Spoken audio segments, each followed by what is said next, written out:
അപ്പോ ദുബായിൽ ആദ്യമായിട്ട് വരണേ. അപ്പൊ ദുബായിൽ വരുമ്പോ അത് പൂരത്തിന് ആദ്യമായിട്ട് വരണേന്നൊക്കെ പറയുമ്പോ ഭയങ്കര സന്തോഷം. അപ്പൊ താങ്ക് യു. വേറൊന്നുമില്ല, നമുക്ക് പാട്ട് വിടാം.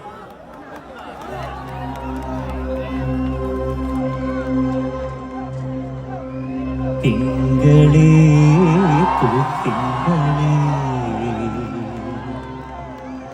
ഇനിയൊടി കണ്ണീരുതേ ഇവൾക്കൊരു